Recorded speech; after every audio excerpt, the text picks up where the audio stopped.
Now, today I'm going to be changing the oil filters and the 2 spark plugs in the Honda. Getting it all ready for the season. We might do some other stuff at the end of this video.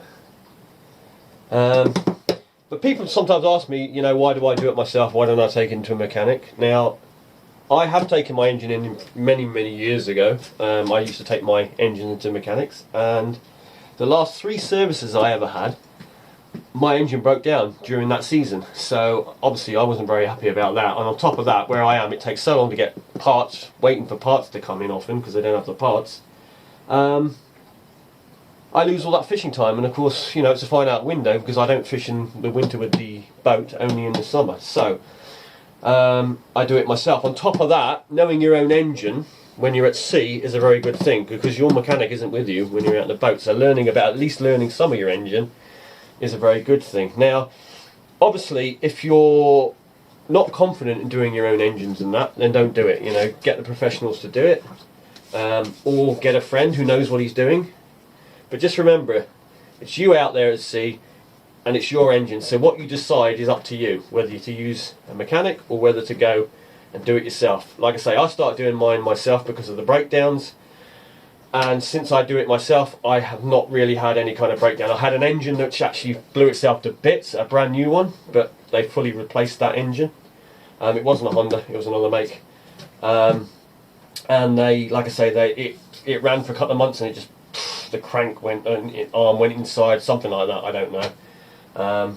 And they basically fully refunded the engine. Obviously I didn't want another one of those engines, so yeah, there's that. Anyway, let's get on with it.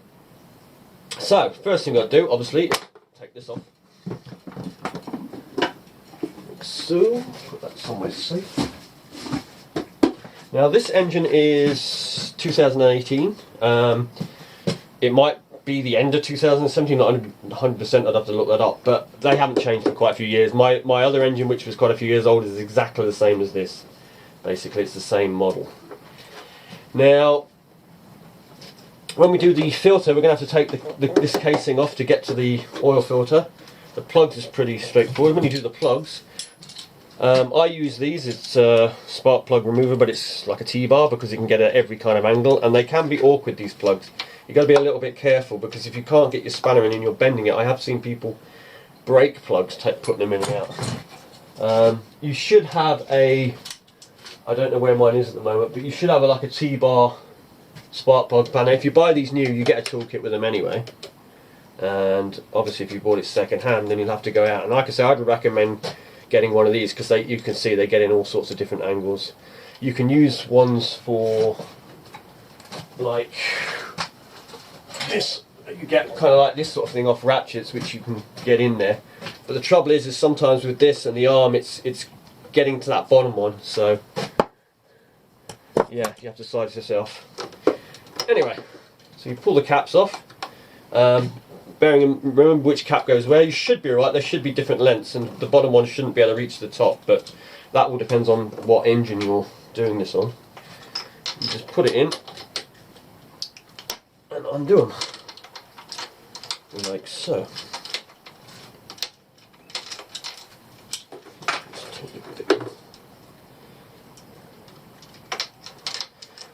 Now whenever you take the spark plugs out, always check them, see what the burn's like on the spark plug. Looks good.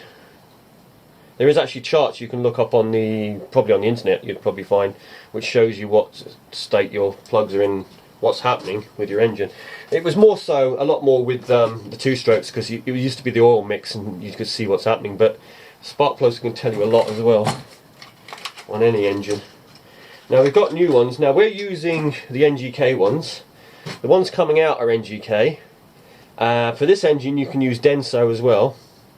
Now the funny thing with spark plugs is I had Densos in, I think, the original engine, not this engine, my older engine. And the Denso used to work perfectly fine until you got to about the last month of the season. I used to get troubles and I'd have to change my plugs then, pretty early. Now I switched out and put NGKs in, and after that I didn't have that problem. These ran right through the year. In fact, they'd probably run even into this year, although I will change them every year. That's not necessarily a bad spark plug, or, you know, the maker spark plug. That can just sometimes be the engine not liking that particular spark plug, or that particular engine. I had it years ago with another engine. It was a Mariner, and I put in Champions into it, and it did not like the Champion spark plugs. It could take them, but it didn't like them. For whatever reason, it didn't run well with them. So I put NGKs into those, ran beautifully. Now a friend of mine, he could put Champions in his, and he had the same kind of engine without any problem. So it's just one of these things, you know, you'll put it in, and if you change the spark plugs and you find your engine's running a bit funny, just maybe go and get another set of different ones and try that. That can usually sort things out like that. Now what I do is I put the spark plug in and be very careful that you don't cross thread. That is very important. So we put that one in there. And what I'll do with these ones is I will keep these because they ran perfectly fine. I'm not changing the plugs because there's anything wrong with the plugs. I'm only changing it because obviously it's a yearly thing. But I will take these plugs and I will put them in a box and I will take them on the boat. And if I get any problems with these, I know that these were the last spark plugs to work properly. Now you may think, well, that's not necessarily going to help, and it might not, but you will know that it's not your spark plug causing the problem. You know, it's you can put those in and figure out that it's something else wrong with the engine. Obviously, if you put these in and your engine still runs rough, then you know. Now, when you tighten up your spark plugs, tighten them up, but don't over tighten them again. Just give them a little bit of a tighten. There is a little washer which will press down, and like I say, so they're tight but not overly tight, because when you come to undo them again, you don't want them so tight you can't get them undone. The problem with that is if you're actually in the boat, you have a problem and you're trying to work on it at sea, normally you've got your kit you've got with the engine, or you've just got some spare spark plug panners you carry out there. I mean, I don't carry this thing out there, this is what I keep in the workshop. So you might not have the best equipment, but you can change it at sea and you don't want to have to start trying to find other tools to free a spark plug. So now the bottom one's always an awkward one when you've got the casing on, but like I say, you can change it without any problem.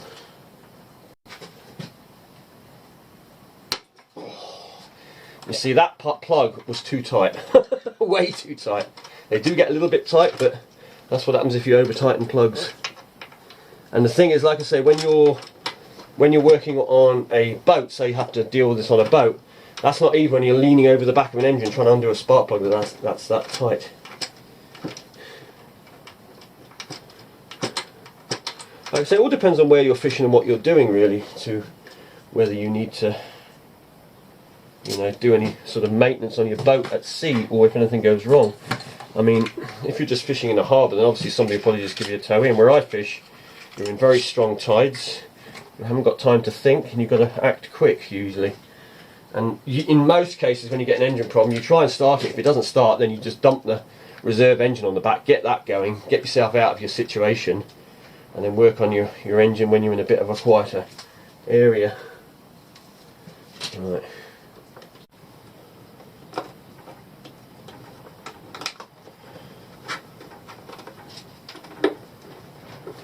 Right, so that's the spark plugs back in, caps pushed back on, that's that done. So, onto the oil in the oil filter. So one thing you're going to have to do, first of all, is take this off. So it's just a split, like I think you keep your keys on the end there, split ring, whatever you call it. And you just pull the pin out, that comes out. And just put it somewhere safe for the time being.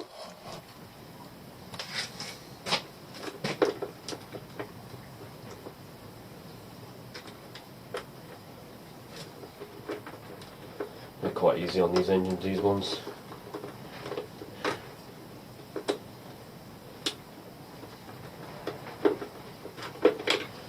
Take that out. Best thing is put these into a little box somewhere so you don't lose all the parts you need. Now, removing this casing, you'll have Allen key screw there, you'll have one there, you'll have another one there, another one there, and there should be one there. And I think that's it. I'm trying to remember if there's any more, but I think that's all.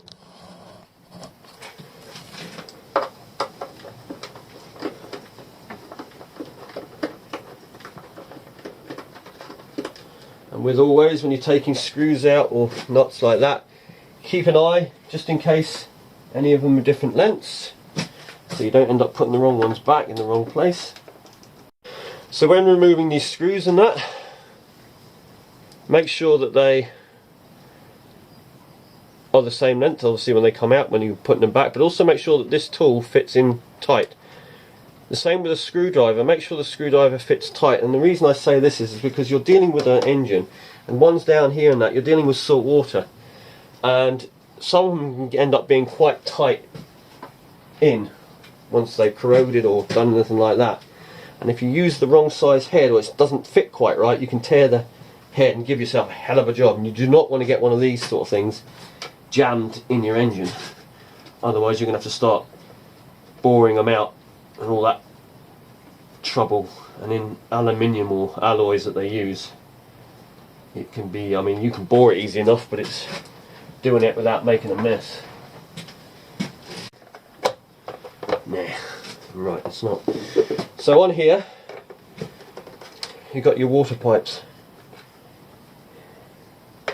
so make sure to take those off.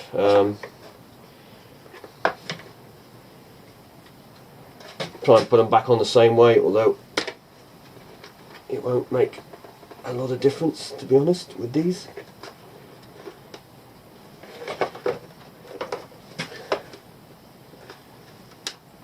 There we go. Right.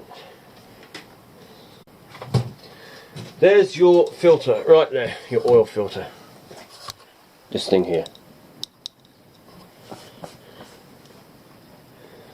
Now what we're going to need to do is we're going to undo this screw, which is here, and this is the oil. So we'll drain that out from there, and this is where we refill the oil here afterwards. We'll just undo that so we don't get any airlocks or anything. So yeah, we'll undo that and we'll drain the oil out into a jar.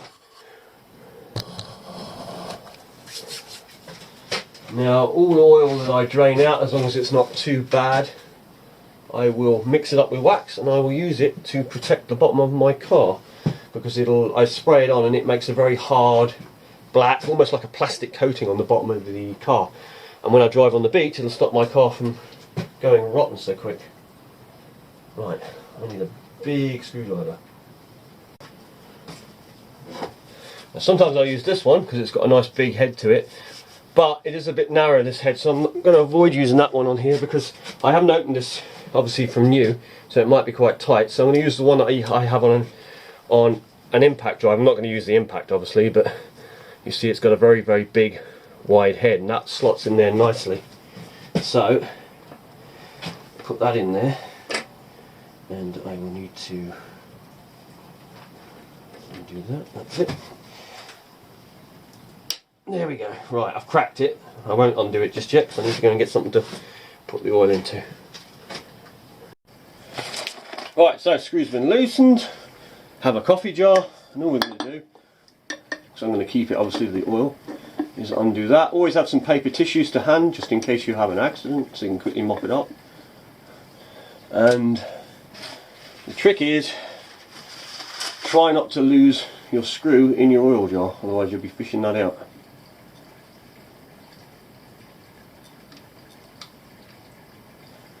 There we go, out it comes.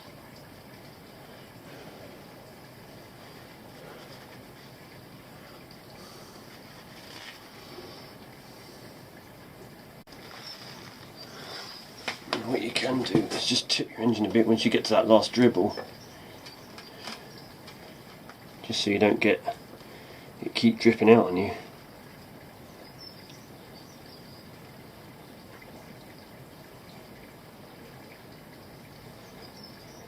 There we go. That should do it. And we're done. As you can see there, that was a perfect size coffee jar. There was a little bit too much oil in this engine though, more than there should have been. Okay, so take that away and get the lid straight on it. What I tend to do is just clean this up so you don't get any dribble in it.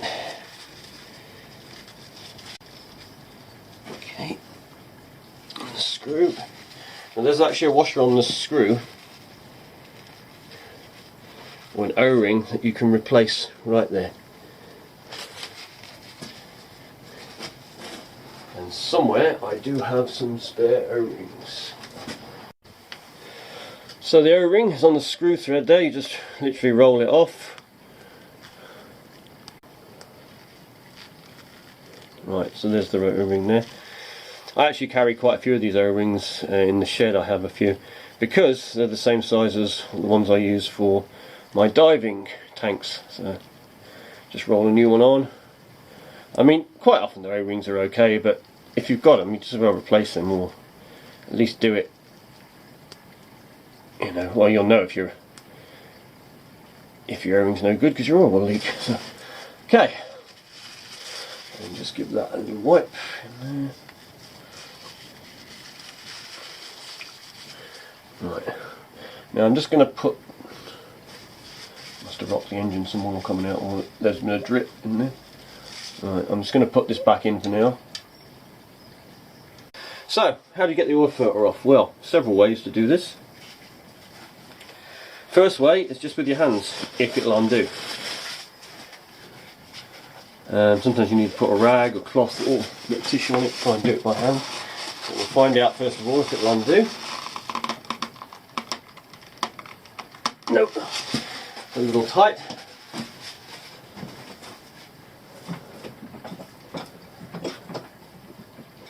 Now you can get a special sort of banded tool, which is like a strap that goes around it, and it levers and it'll undo them for undoing those. You can get large ones of these. These are probably too small, but you can get large ones of those to undo it, or some Stilsons if you can get them in. And the final resort, which is usually one I've used quite a few times, is a screwdriver. And basically you smack the screwdriver with a hammer through the oil. It's messy, and you just do that and it'll take the filter off. And I'm going to try and get it off to start with without using the screwdriver method. You can sometimes put something like that on as well if you want to get a bit of grip on it.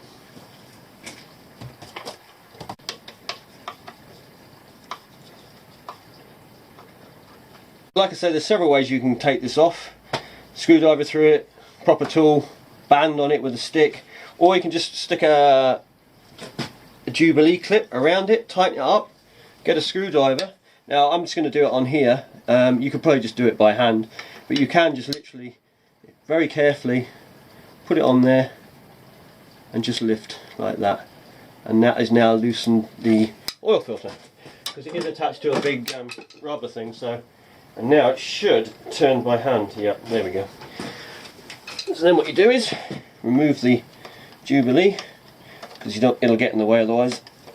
So take that off like that, bump, and then you just unscrew it like that. Again, make sure you've got a tissue for anything that runs out, because it's going to run out. It's actually quite a bit in the filter.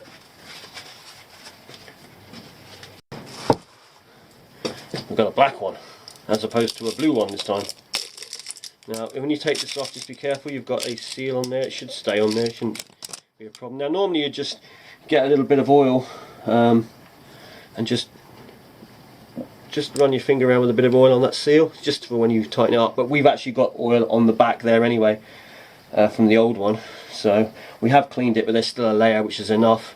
You only need a tiny amount. Just checking the quality of this thing. Looks good. Looks good. Right. Then again, don't cross thread it. Put that on there.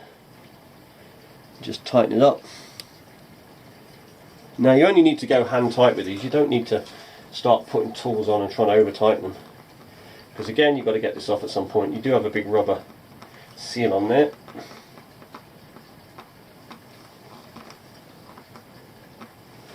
Like that. There we go, that should do.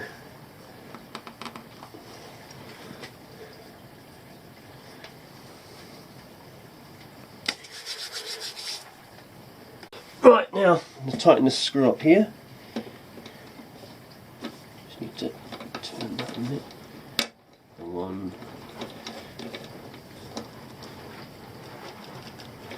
go. Right, so the oil you use, well, it's a 10W30 for this engine. It's a synthetic oil, and I use the 10W30 to start with for the first year. After that, I actually move up to a 10W40. Now, the reason I do that is a couple of reasons actually. One is the parts get a bit worn, things get a bit looser. 40 is a little bit thicker. Now it's 10W40, its viscosity is 10 to start with, the same as the 30 when you start your engine, but it's a little thicker when the engines are operating temperature. So like I say, I like when things get a bit older, I like a little bit more thicker. I've even used to do that in the cars as well. On top of that, if the engine runs into any problems with its water pump or anything, the 40 won't overheat as quick as the 30 because it's a little thicker again. So it'll slow that down a bit as well. If you've never changed oil or know nothing about oil or don't care about oils, use the oil it tells you to use. You know, if you don't have confidence in it, use the oil that is recommended to you. This is what I've done and what I've done over the years, and it's worked for me very, very well. I wouldn't recommend, like I say, changing to what isn't recommended in the book. This is purely what I'm using. So yeah, stick with what they tell you to do if you don't know anything about engines. Other people will use different things, and if you know a bit about it and you want to look it up, just look it up. I mean, there's reasons why not, this sort of thing. I mean, you know, oil's oil, it's going to vary with, like I say, countries, temperatures and all the rest of it. If your engine's new, if your engine's old, there are many, many reasons. But anyway, I'm using the 10W40. The only thing I would say is make sure you get a decent oil. It cost me about £11 for a litre. There was some others which is about £6 for a litre, and there was another one which was £18 a litre. I mean, get good oil, don't get that good. I mean, unless you want to, you know, but I don't believe it. I've always, this is oil I use, this is a Castrol one. I've used this oil many times before, and it's always worked fine for me. I've never had any problems with it, so this is why I'm using this one. I would avoid any kind of brands you don't know, or cheap brands. Like I say, this is your engine, this is what's keeping you moving on the oceans, and if it stops on you, it is big problems, or can be big problems. So get yourself a decent oil.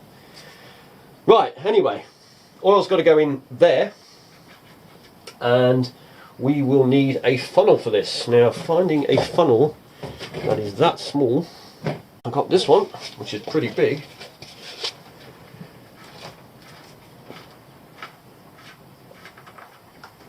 Now, check out how much oil it takes.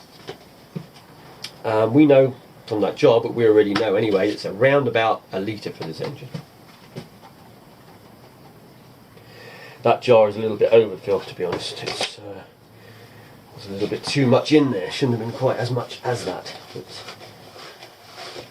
just make sure that everything's clean, you've got no crap going in with your oil. Just use my jumper, there we go.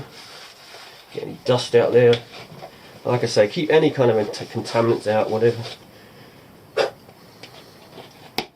And of course, keep water out of everywhere like this. So I'm going to have to do it like this, which is going to be a little bit awkward. And before you do this, make sure you've tightened everything. I know I've tightened everything, but you don't want to be pouring in and pouring straight back out. Oh yes, they put a foil on here. Forgot about that. Right. So what I'll do is I'll pour most of this in, but I'll keep some back because obviously this is a litre.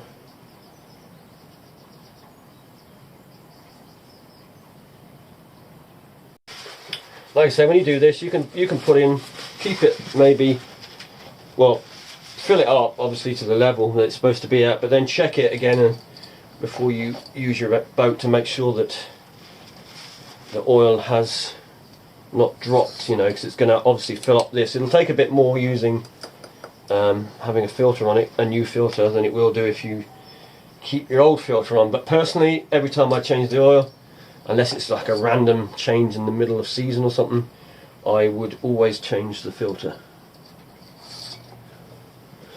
Right, it's probably going to use most of this with that new filter. Right. Now a good tip while you've got the case off, or the cowling, or whatever you want to call it. Places like this where you've got your carb and you've got springs and that kind of thing, moving parts. Marine grease. Get yourself a little bit of marine grease. Make your life a bit easier. I mean, the cover doesn't really cover that too much, but anywhere there's anything that you feel needs a little bit of grease, give it a bit of grease. And also while you're in here, where you've got the case off, you can get at the fuel filter a lot easier as well, so you can switch out your fuel filter and stick a new one on if you want.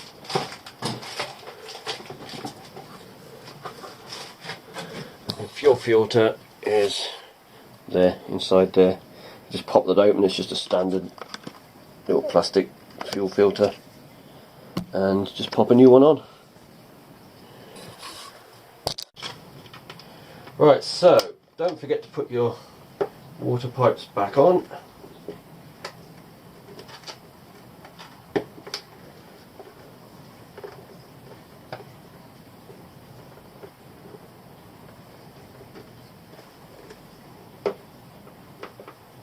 There we go.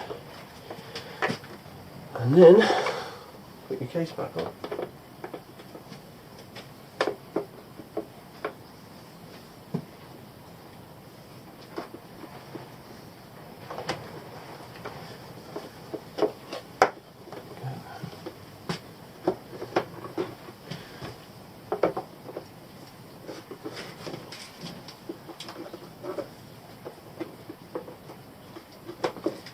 What I think of it, I do this quite often with screws, is if you get a little bit of marine grease, just pop it on the screw thread. You don't need much, just a tiny bit. All that is to help you if when you next undo it, that it's not like corroded on or anything, because you've got alloys and brasses and things that will corrode and just get a little bit tight. They won't loosen with grease, so you don't have to worry about them shaking apart as long as you tighten them up and don't leave them loose. And finally, you just want to put the latch back on for the cover.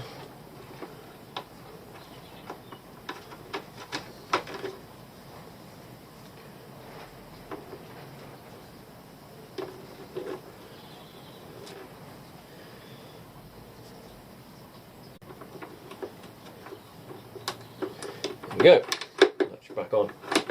So there you go, plugs are done, oil change is done, new filter, greased up the little bits and bobs there. While we're doing the oil, I'll just show you this. I'm not going to actually change it at this very minute, but the gear oil, if you want to change the gear oil as well, you take this screw out, put a tray underneath first, or a jar or something, take that screw out, then undo this screw, all the oil will pour out. Then what you do is you get one of these. It's like a tube, and inside the tube here it has like a nozzle like this on it. So what you do with that nozzle is you stick it in there, leaving that one off, and you squeeze it. Squeeze the oil in until it comes out of here. Then, while you've still got that wedged in there, you put that screw in, pull that out, pull that screw back in, job's done. And that's how you do gear oil. Little advice, if you're dealing with gear oil, you might want to wear a pair of gloves or rubber gloves or something, because gear oil absolutely stinks. Some people might not mind, but it isn't the nicest of stuff. So there you have it. Like I say, I'll be doing a few more bits on this. It needs some grease there. That's actually quite tight, but that's alright, because it's no problem with that. I'll give it, like I said, a spray to get rid of this. I'm going to clean that. There's a bit of salt just in there somehow. It's got on there. Yeah, so we'll spray it with a bit of duck oil and that. And I'll probably change the gear oil. And we're almost good to go. We've got an anode as well. You can see this one, it's a little bit rotten. I'll clean them up. They'll be fine for this year. You'll find that if you have a boat in a harbour, you'll have to change these pretty much every year, because harbours are like giant batteries. You get all the copper and stuff that's falling off of the anti-fouling in the harbour. It basically makes one giant battery, and it just eats away at your anodes, but when you're on a beach or in open water, they don't tend to decay as quick. So there you go, that's the oil change, the filter changed, the plugs changed. All I'd say is just keep an eye on your engine over the next few days when you start using it, just to make sure you haven't left a screw loose or something like that, which it can happen. I've had them come back from mechanics with plugs that aren't even screwed in, so you know, just keep an eye for the next couple of days and you'll be good to go. These sort of things aren't, like I say, rocket science. They're not difficult, and they are good to know, because like I say, if you're out at sea and something goes wrong, it might be something very small that you can fix. You know, maybe a spark plug's packed up, or maybe your oil level's low and you need to top it up. You know, these sort of things you should know anyway when you're using an engine. You know, you don't want to go out to sea and rely on other people to come and save you. If things go wrong, you need to be able to get yourself out of those situations, and yeah, and only rely on the emergencies in severe life or death scenarios, really. But anyway, there we go. The only thing I've got to do now is I've got to go and put this on the stern rope. It's because it passes a rock, so I have to use chain, otherwise the rope would wear out. Because I know the one on the back's pretty rotten, and I put another chain on, but I only put a temporary one on, so I want to change that. We also picked up some rope for the pots, so I've got to get some more roping done on the pots. I mean, they're all ready to go, so we are good to go on that front. And I bought some new buoys or floats or bobbers or whatever you want to call them. I've just got to put my number on. I'm also going to put a bit of spray paint on these so I know they're mine, because the trouble is over here these ones are used the most, I suppose, by a lot of the fishermen or part-time fishermen that are around, and when you go out there and see a load of these, sometimes it's a bit difficult to know which bobbers are yours, especially if somebody uses the same sort of set of bobbers that you use. So we'll be painting those up.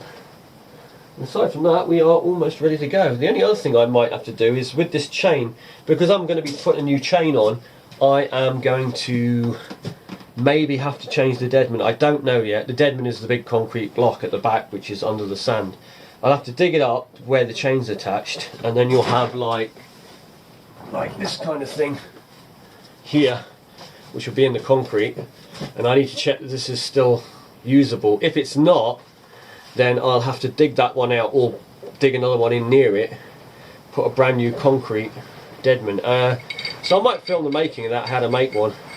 This actually, I bought this just in case, because what you do is you take that out, and then you stick this in the cement, but you put a steel bar through there and reinforcing in the concrete, and you just make up one like that, and that's enough. I mean, for a stern rope that would be perfectly fine, and as long as that's buried, that'll last for many years. The only problem starts is if this is out the sand and the chain is moving around that. Once it's buried under and everything stays in position, it doesn't tend to rust as quick, because of the you don't get the oxygen. On top of that, these shackles that I bought have got a very, very tight fit, as opposed to these other ones which tend to rust up and fall apart as well. So, but like I said, we're only using that as a ring.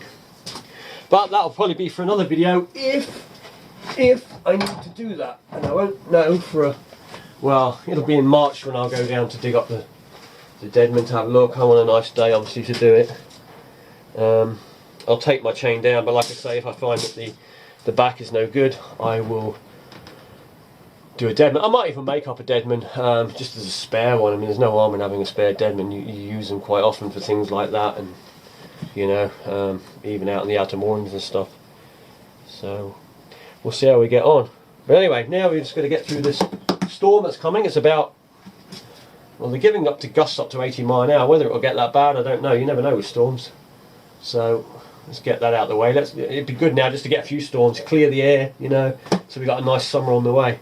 The trouble when we've had some nice weather recently, you get too much of that, and then you end up thinking, yeah, the weather's going to turn and get nasty on me when I want to go out in the boat. So but, hopefully, like I say, we'll be all set.